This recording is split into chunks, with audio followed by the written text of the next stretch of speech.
Well, hello everyone. This is Andrew McKee with Life's a Faire on Fair Life.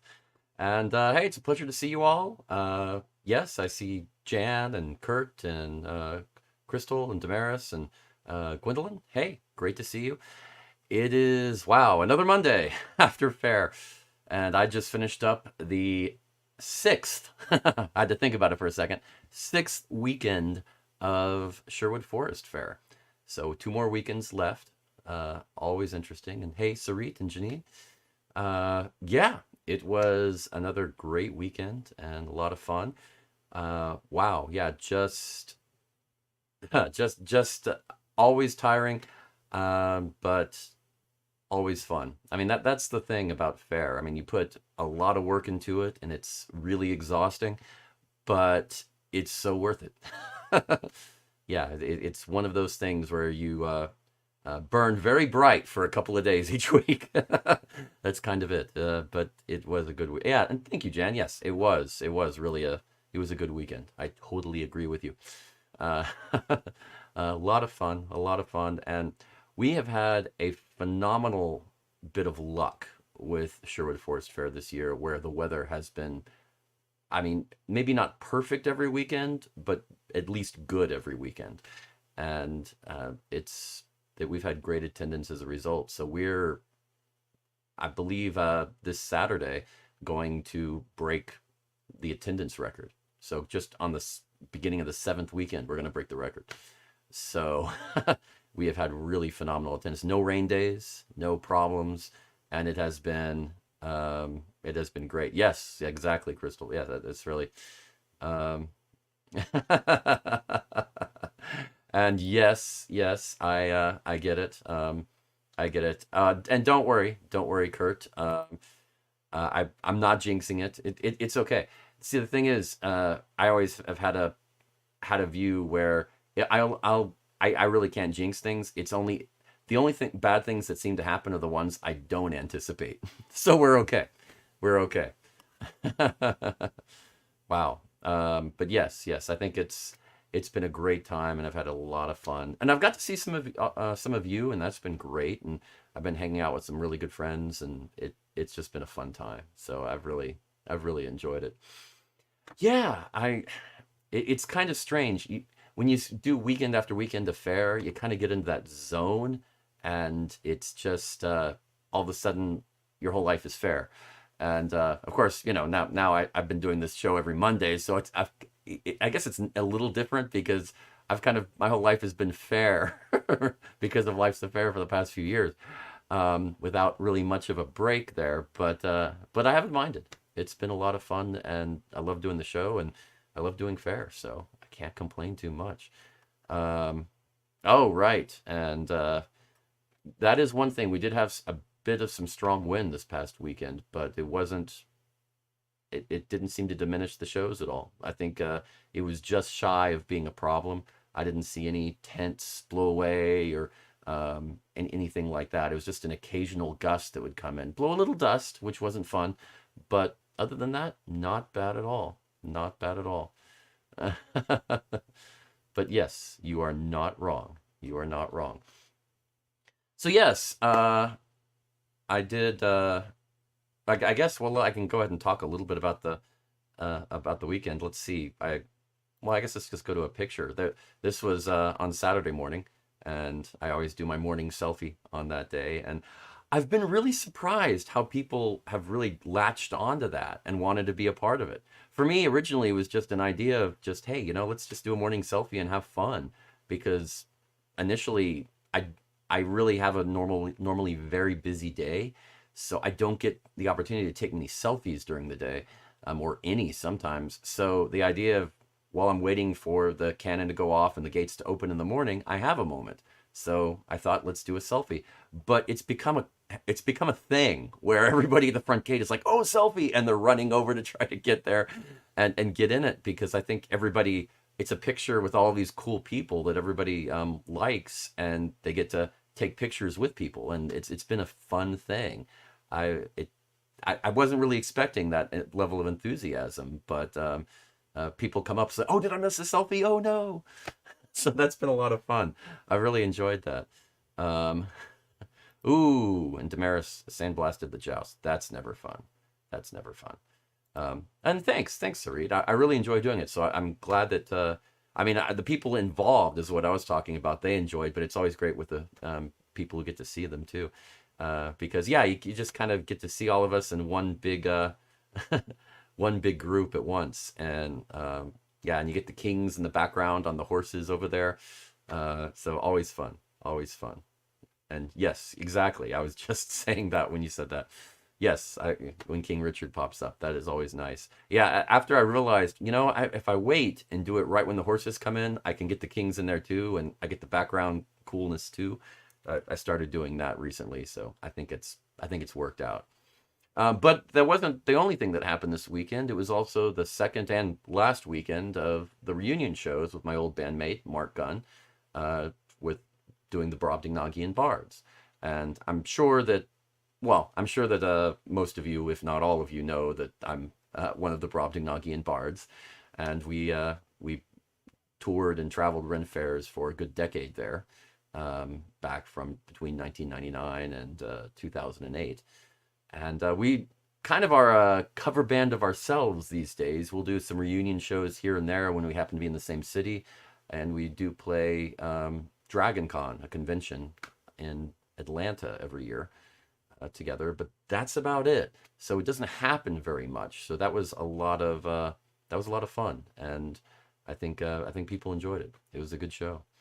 We did one show each day at 5:30 p.m. On Saturday and Sunday, for last weekend or last 2 weekends.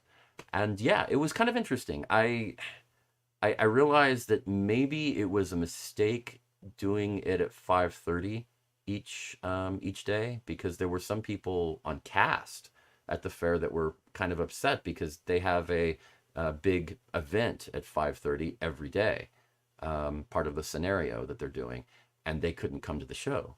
And I realized maybe we should have staggered it and done like maybe one day 5:30 and then the next day 4:30 or something like that, to try to break it up a little bit so people that had previous engagements could go see it. But it's one of those things, you learn something new every year. You try something and you do your best. But yes, yes. Very, very funny, Damaris. Thank you, thank you. And yes, and Katsurita, she agreed to record the shows for me, so at least last weekend's, and that worked out really well. So I'm probably going to be putting some of those up on the Brobdingnagian Bards Patreon in the near future, at least individual songs here and there, and put those up. So something to look out for. But yes. Oh, you don't know how to pronounce it? Do I need to go through it again? Okay. Brobdingnagian. Brobdingnagian. Brobdingnagian. Brobdingnagian. Backwards, Nygang Nidborb. So yes, the Brobdingnagian Bards. Um, yeah, I don't know exactly what was going on. There were some sound issues, and I see the problem with PubSing is they want to mic everyone and every single musician up there, and sometimes it's 12 or 14 musicians. But sometimes it's just like eight or so, but it varies weekend to weekend on who can make it. But yeah, it's their instrument and their voice, and mic them all. And it gets a little crazy trying to coordinate all of that, make sure it all works, make sure there's no frequency interference. Um, and yeah, it's a mess. I I do not. I don't know. I I- they're working with the best that they can, and usually it works all right. Sometimes it has some issues. Hopefully, in the future, it'll get better. But yeah, I hear that they're working on a few new things for next year at Sherwood, as far as where the pub sing is and the stage. So something to look out for. So we'll see if that comes together for next year. But hopefully they can make that right. Yes, and yes, thank you, Sarit. Yes, totally, totally right. Oh, I also wanted to mention something which I guess it doesn't really have much to do with Faire exactly, but it just cropped up in my feed last week, and it just hit me that it is sort of relevant with all of the live streaming and the life's affair and everything, because having access to the internet has changed all of our lives. So I noticed that last week, Windows 3.1 turned 30 years old. So 30 years ago was when we finally got, well, Windows at least, or Microsoft put out an operating system that could connect to the internet. Um, and I know that there were, there were initially when it came out, you couldn't quite connect, but they had to come up with some options to do it. I'm just going to throw this up here because I threw this together. Trumpet Windsock was an app you could run on it and make it work. And then Mosaic was the first browser. So yeah, that's how all of this started with the web, where regular people could easily connect to it. And it was a big deal. So 30 years ago is when that was made possible. And yeah. Now, Trumpet Windsock and Mosaic, they came out a couple years after that, but it was at least a start. Well, okay. 3.1 could connect to the internet with some other applications. And I knew somebody was going to quiz me on this. And if you're really going to be obsessive, Trumpet Windsock would install on Windows 3.0, but the web browsers wouldn't. They would not work because 3.1 offered some extra things with TrueType fonts that the web browsers needed. So 3.1 was what you needed, at least as a minimum, for web access. So yes, and that's more than you really needed to know about it. I just wanted to throw it out that it's been 30 years since, people could start connecting to the regular people, I guess, could start really connecting to the World Wide Web. So yeah, kind of crazy, kind of crazy. Um, you're not wrong. I thought about putting a modem noise on here, but I was going to spare you all because I did not want to do that to you. Um, I figured, no, that's too much. That's too much. But yes, and the AOL CDs they kept sending out in the mail and with magazines and everything. I mean, they were fairly ubiquitous and very wasteful. So yes. Oh yeah. So now that I've put that little bit of nostalgia, and I know lovers of rent fairs are not known for their historical nostalgia, but and oh, you really had to go there, Tim. You really had to go there. All those cat pictures. Yes, this is true. This is true. Um, right. That's a good point. Yeah, that is very true. And the young people, they do not realize that. If you were online, your phone line was used. So this was before people had cell phones, pretty much, for the most part. So yeah, you could not talk to people on the phone. It was either one or the other, unless you had multiple lines. Yeah. Wow, I didn't realize that this would be so much of a discussion topic. I was just going to throw that out as a kind of a interesting moment, but yeah, okay. People are really getting nostalgic and remembering the good old days of dial-up. Uh, when you could, those 300 baud modems, when you could see the text go across the screen like that fast as is being transmitted. Those were the days. Those were the days. Yeah, and that's usually what people did if they were very serious about it and had the money to spare. They would just get a second line. And the beautiful thing was that, well, I mean, phone houses were always set up for at least two phone lines. The wiring that they did in houses, I mean, they would always support two phone lines easily without having to do crazy rewiring. So they just had to set it up on the outside box and boom, ready to go. So it actually, I'm actually curious why they did that back in the day, because it was a standard to have all the houses wired for at least two phone lines. And I wonder when that came about, but it is a thing. It is a thing. No, not always. They actually had 300 baud modems that were not that didn't have the whole handset phone connect to it. That it was just a 300 baud modem.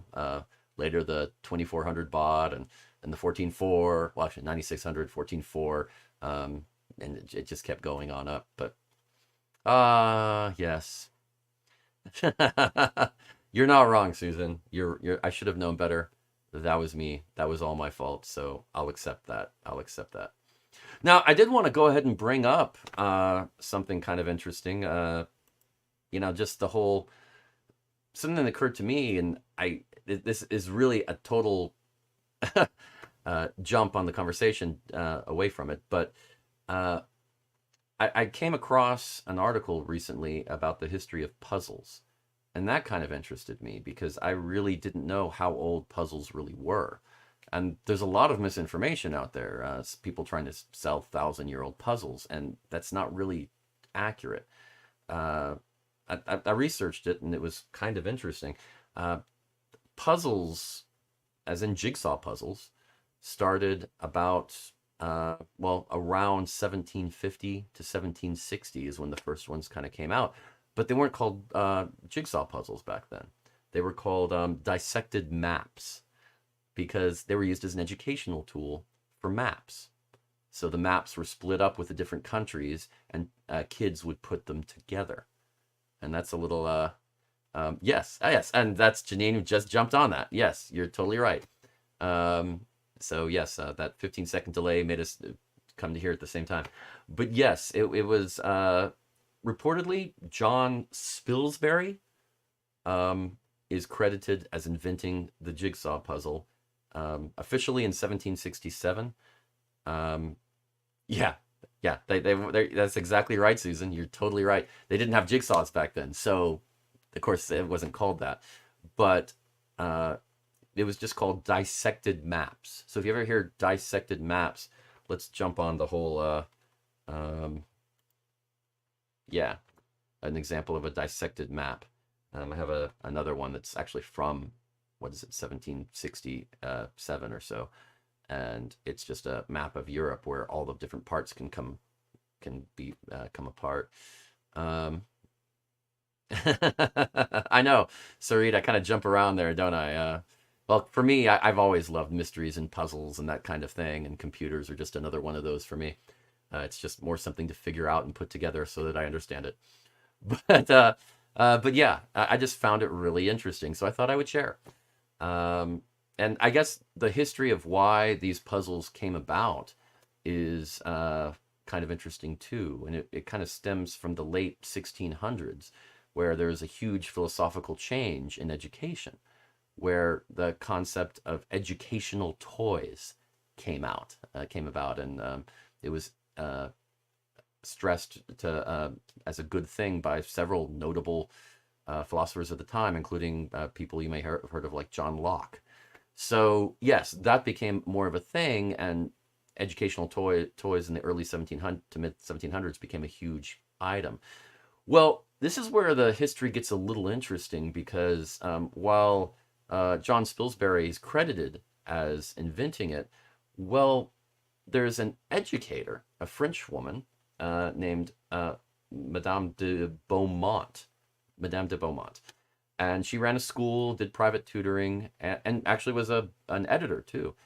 And their correspondence with Spilsbury back in the late 1750s and early 1760s involved wooden maps. And as part of her teaching, she listed as requirement, as part of the fee for wooden maps. Now, they don't mention dissected maps, so it's hard to say how far along those were, but she definitely communicated with Spilsbury, and I think the educator and the engineer sort of came together, and that's how it came about. So the T is silent in Beaumont?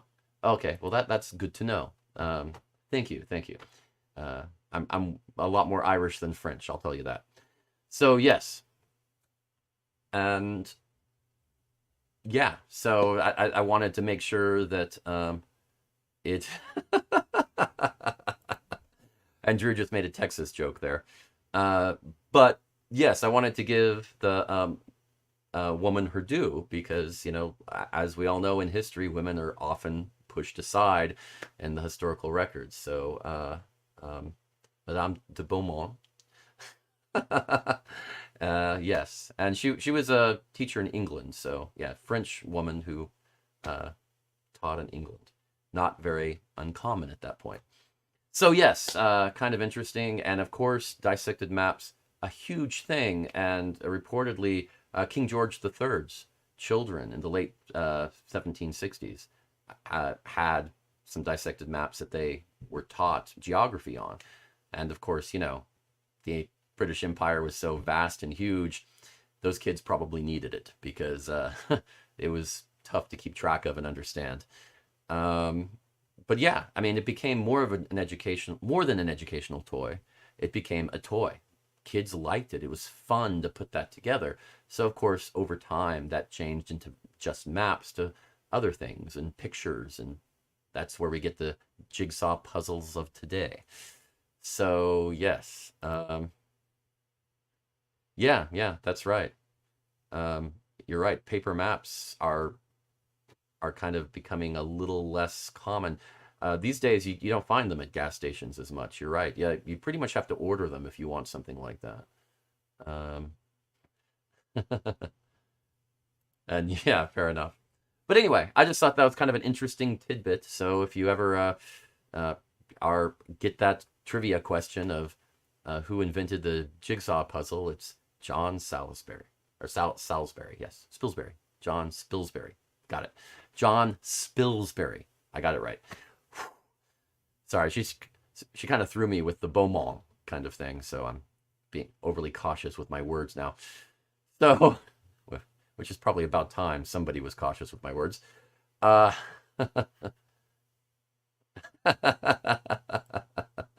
and that's true. It kind of goes back to Windows 3.1, right? Everything became computerized. So I try to tie it all together.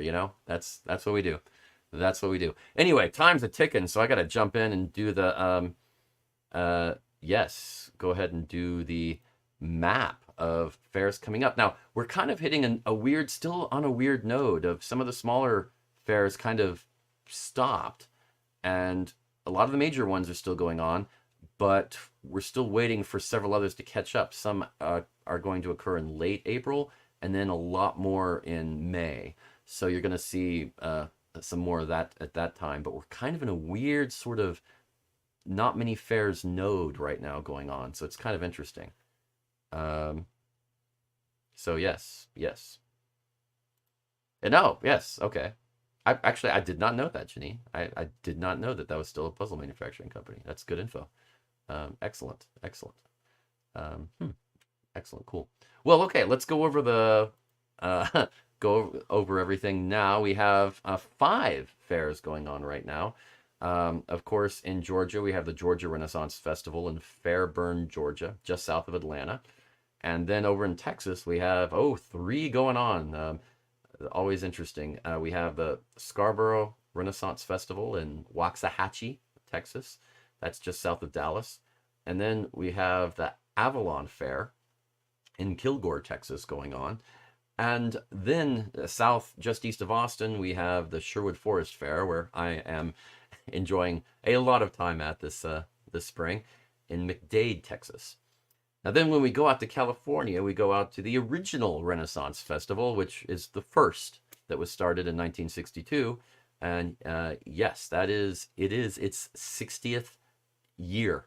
I mean, yeah, 60-year anniversary. So wow. In the original Renaissance Pleasure Fair in Irwindale, California. So really some good fairs going on right now. Definitely some good size ones and something to check out. So if you're near any of them, do check it out. Definitely a lot of fun. Okay, let's go over to wow, it's already 7:26. We really talked way too much about Windows. I was really surprised by that. The jigsaw puzzles I expected, but yeah, we really got nostalgic about the about modem sounds. I think next show I'm gonna have to start it with a modem sound just to mess with y'all and have a little more nostalgia because I was gonna do that, and now I regret not doing it. So next time, expect some modem sounds. I may not even explain why they're there, just to see who says anything. But okay, let's go to our 7 reasons. Always fun. 7 reasons. Now, it was a bit warm this last weekend. I mean, it wasn't really that warm to me because I don't know. I grew up in Texas, so for me, this isn't that warm, but it definitely was a lot warmer than it's been so far this year. So people noticed, and it was a little interesting. So yes, I thought about 7 reasons as 7 reasons to be careful about the heat, and I thought that would be a good one for 7 reasons. So, uh, oh my gosh, set the modem sound to Renaissance music. Oh God, I'm gonna think about that for a while. That's an interesting one, Susan. I don't know. That's interesting. I'll think about that. That's kind of cool. Okay, so the seventh reason to be careful about the heat, and number 7 is everyone is different. I mean, yeah, I mean, some people just genetically are better at dealing with heat than others. Sometimes, you've got maybe medical issues that you don't know about or that you do. I mean, it's just, you never know. So it's good to be cautious about it. So something to do that. And Kurt, I'm just going to say right now, no. I don't want to do modem on a bagpipe. Oh, that's just, that sounds nightmarish to me in a way. I mean, it might be interesting, but I don't know if I want to tackle that. Number 6 reason to be careful about the heat. And it's similar, it's all relative. Because some people, I mean, they've lived their lives like me in Texas, and the heat doesn't affect them as much. They're used to it. I mean, their bodies have acclimated over many years, and you can't just get used to it over 6 months. It takes years of your body gradually changing to expect that heat and to get used to it. I mean, if you're from up north, it's going to be a little tougher. Just like for me, going up north in the winter and in a blizzard, I would not. I don't care how many layers I put on. I would not. It would not be easy for me. I'll say that. I will say that. And that's funny. That's funny. Oh wow. Oh wow. Janine. Yeah, that's yeah. And that sometimes you develop those things. I mean, it can be rough. It can be really rough. Number 5. Um, it's easy to be distracted. Uh, I know I sound like I'm in the middle of Zoolander right now talking about it. Don't be distracted by the famous people. But really, when you come into the fair, I mean, you see all these great things, these cool, cool juggling acts and lovely music, and it's easy to not think about it. When I used to work at Six Flags, when I was a kid, I worked summers at Six Flags and rides, and we always used to describe it as people coming into the park and they'd leave their brain at the front gate because they just assume everything was safe and everything would be taken care of, and common sense isn't important. Because yeah, it just worked, and it's kind of I mean, that's an exaggeration, but it's a similar thing. I mean, people, they just come in and they feel like I don't have to be an adult now because I'm it's somebody else's responsibility, and I think it's not even a conscious thing. People just, they just relax. So it's easy to be distracted. So you really need to be careful with that. You really need to be careful. Um, and yeah, you're right. Totally right, Susan. Um, oh, right. And yeah, and Janine's, yeah, the dry heat, and yeah, dry heat and drying out, especially if you're used to humidity, that can be really rough. If you go to a dry heat, because yeah, you'll dry up and nosebleeds, and it's your skin, it's not pretty. And you're not wrong, Drew. Houston in early October, that is very hot. That is very hot. All right, number 4, the fourth reason, is more people wear garb now. I mean, when I first started going to fairs, the percentage of people who wore garb, I mean, honestly, is pretty small. Uh, you could always tell, but it was, I don't know. Drew probably has an opinion on this too, but under 20%, definitely. Much under. It wasn't very many people. Now the ones that did dress up were, you always noticed them, so it always felt like there were more of them. But if you look at some of the pictures back in the day, of people at Faire, it's just a whole audience filled with people in t-shirts and shorts. I mean, that was what it was. So yeah, more people wear garb now, and garb is not t-shirts and shorts normally. They're they're going to be a little warmer on people most of the time. So yeah, this leather doublet that I wear and I wore at Sherwood is it's warmer than just wearing a shirt. So um, yeah, yeah. And oh yeah, and Drew is not wrong. It's a big deal. I mean, you can still have garb that's a little easier to wear than others. I mean, you can uh, not wear all of the items on your garb and go for warm weather garb. Definitely, a lot of performers they'll have their cold weather garb and their warm weather garb, and switch out, and it's a good way to go. But it is a thing. It is a thing. And Kathy's right out of the colors too. Yeah, it is different. Um, and yeah, thanks Drew for saying that. It was much lower back in the day. Exactly. So I mean, some and people would go into that the cosplay or whatever, a lot of makeup and everything on their face, and it gets warm, and you really have to be aware of it. Number three, and I'm really going over tonight on time, but that's okay. I went short last week, so it evens out. And let's see. You don't think about the shade. People, I mean, I think part of it is like what I said earlier, that people just don't, they get distracted easily and they don't think about it. But here's the thing. When you see the weather forecast, the temperature is measured in the shade, and that's what the shade temperature is, because that it's just air temperature, what the temperature of the air is. But if you're in the sun, I mean, the air temperature is the same, but the radiant energy is heating up your skin, so it can make a temperature difference on your skin of 10 to 15 degrees. Yeah. So I am very cautious. I've learned over the years to always stand in the shade.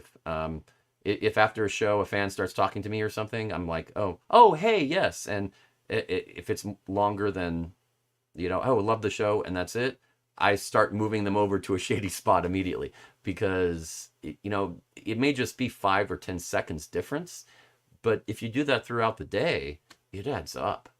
And I always try to stand in the shade no matter where I am. If I'm on stage, if I'm off, whatever. And it does make a difference overall. um, yes, yes, and that's one of the things with this. It's a black leather doublet, and it's not the best color for it, but everything else is actually breathes very well. So, and I don't wear the sleeves. I knew I ordered it without the sleeves. So it's a little warm here, but everything else is cool. So it's sort of a trade-off is how I look at it. And oh yeah, that's funny. I burn like crazy. I'm Irish. So yeah, genetically and everything. Yeah, I go out in the sun, I turn red. If I'm out in the sun for 15 minutes, people think I might be about to pass out. And everybody always asks, "Oh, do you need some water?" Because I just tend to look like I'm dehydrated because I get red. It's just, I think it's just an Irish thing. Other people too, but yeah, definitely that for me. The number two reason, people are stubborn, and it that they don't want to admit that they are weak, that they need water, or they need to sit down for a second or take a break. Sometimes it's for the people they're with, they just want to appear strong, but sometimes it's for themselves, their own self ego. And that, I'm not saying that's crazy. It's just that's how people tend to be, and it's really better to kind of reel that in and accept that take it easy. You need to take care of yourself. Be preventative, even if you don't need to. Why risk it? Go ahead and just take care of yourself and enjoy. Um, I mean, you can say that, but I don't think it's necessarily dumb. I think it's almost. I mean, I can see where you'd see it that way, but I think it's almost courageous in a way. I mean, people want to be better than what they are. They want to not only think of themselves that, but they want to push themselves. People, it could be called ambition. They just want to think that they can do more. and that's not necessarily a bad trade in some situations. Um, I mean, the old phrase, "A reach must exceed your grasp," or "What's a heaven for?" But yeah, I think that in this case, um, yeah, yeah, yeah, yeah, yeah. No, no, I'm fine. Yeah, I know. It's in this case, I think it's better to be prudent. Um,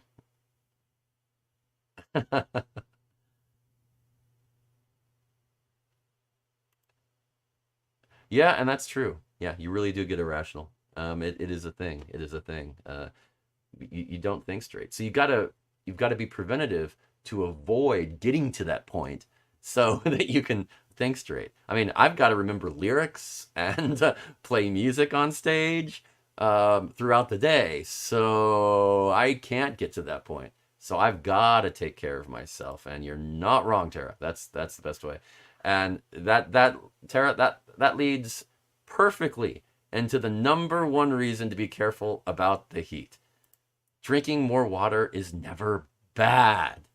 I mean, what's the worst that can happen? I drink a little more water. I mean, maybe you need to go to the restroom one more time. I mean, that's the worst that can happen. Drinking more water is a good thing. Um, so yes, I just recommend it. And as fairs go on into the late spring and early summer, heat is something we need to be conscious of. Not, and I think Sarita's right here, not just for our friends, but for ourselves too. I mean, start with yourself and just be vigilant with uh, how you're handling yourself. But, you know, don't look at it as a response to how you're feeling. Go out of your way to get ahead of it so that you never have to worry about feeling that way. So, yes. Uh, yes, yes.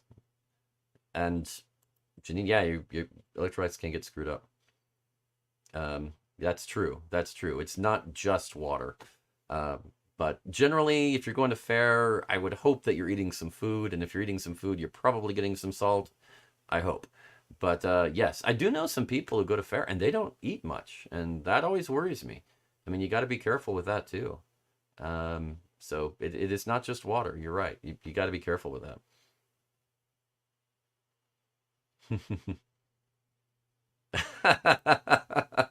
And it all comes back around to AOL, doesn't it, Susan? Always.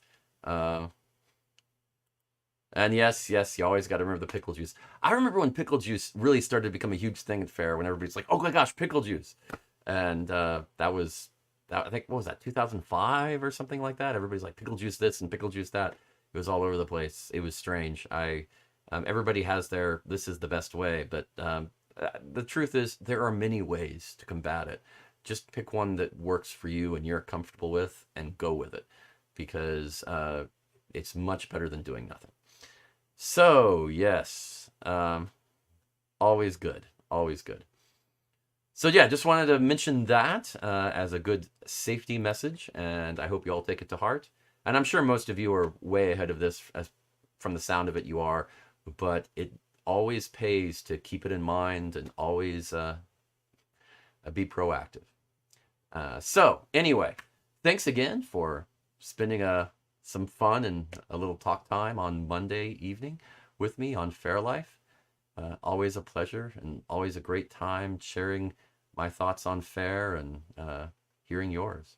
So have a great evening, a great week, and as always, a fair life. Take care.